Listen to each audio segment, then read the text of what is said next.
Le secret du cheval bleu. Il était une fois un petit garçon, nommé Florent, qui s'ennuyait royalement.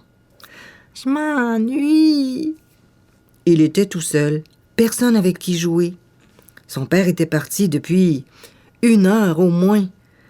Assis sur le plancher de sa chambre, il avait fait un château en Lego, il avait joué avec ses jouets, dessiné 3 20 maisons, 4 16 étoiles, un arbre avec un lac, plus un chien. Il n'avait plus d'idées et il allait bientôt se mettre à pleurer. Il ignorait que juste en dessous de lui, sous le plancher, il y avait une boîte magique.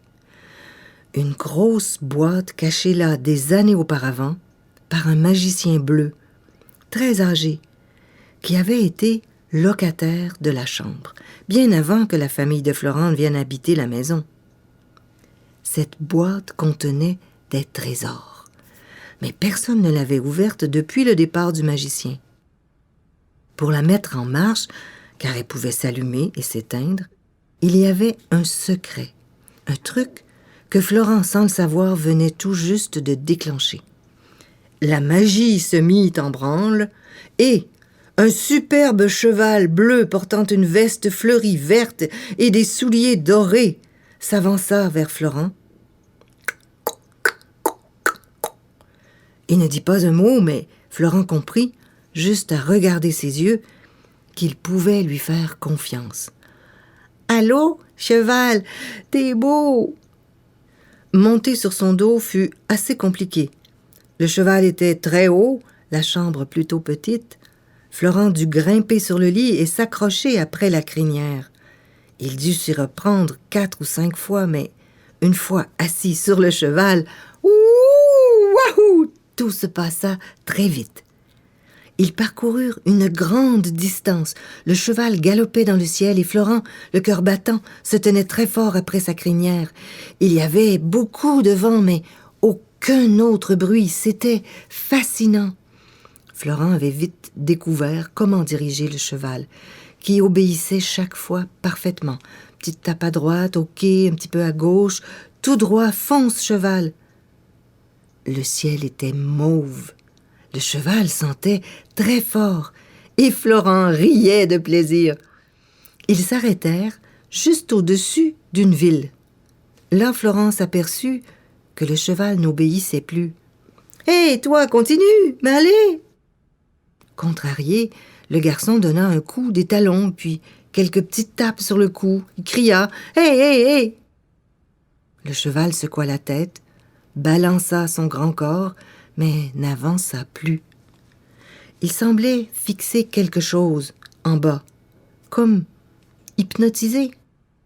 Florent regarda mieux et il vit, en dessous d'eux, une étoile jaune, plus claire que les autres, qui brillait au-dessus d'une cheminée.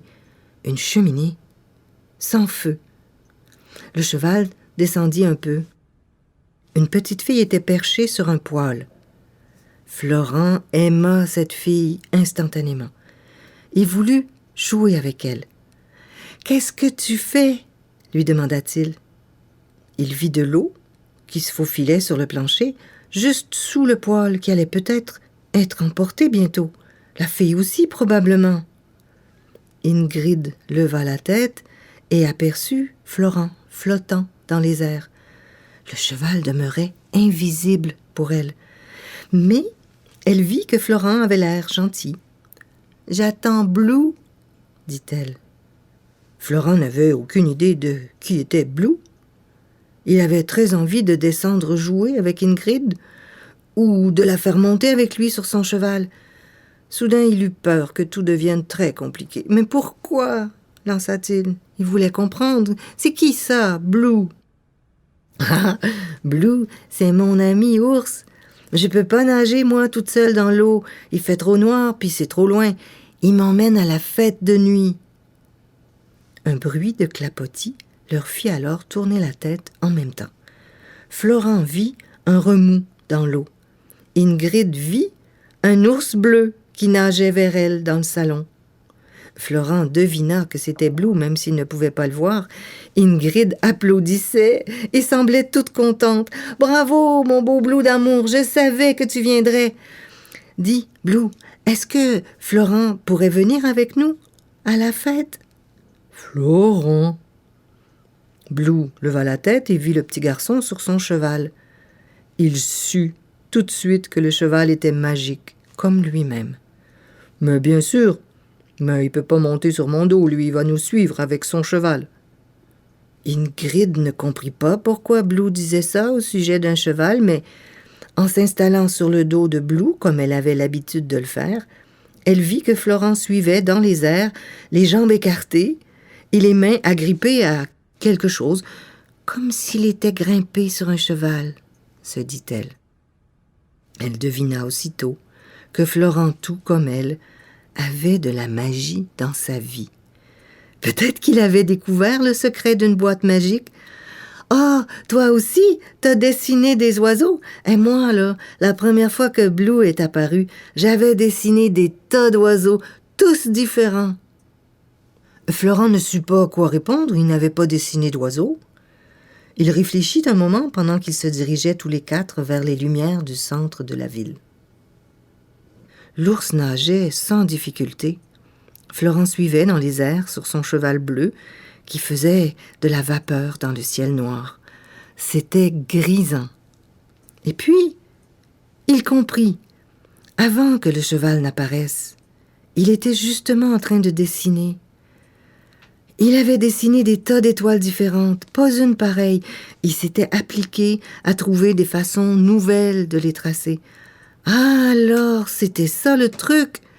Il suffisait de dessiner quelque chose plusieurs fois de suite, d'une manière différente, originale. Oh! Ils étaient maintenant assez près pour entendre la musique de la fête. Un oiseau doré les frôla et continua vers la ville. Il piaillait joyeusement, comme pour leur indiquer le chemin. Au-dessus des maisons, une étoile brillait. « Oh tiens, elle lui disait quelque chose, ces maisons. Oh! » semblable à celle qu'il avait dessinée. Et l'arbre, oh, et le chien. Le cœur de Florent se gonfla de joie. Quel moment formidable! Il comprit en un éclair que non seulement Ingrid et lui allaient se revoir, il y aurait d'autres fêtes, d'autres étoiles et d'autres oiseaux. Mais il comprit aussi qu'il saurait quoi faire la prochaine fois que l'ennui se présenterait. Et pour commencer, il devait trouver un nom pour son cheval bleu. Comment l'appeler? Est-ce que tu as une idée, toi? Fin finaux.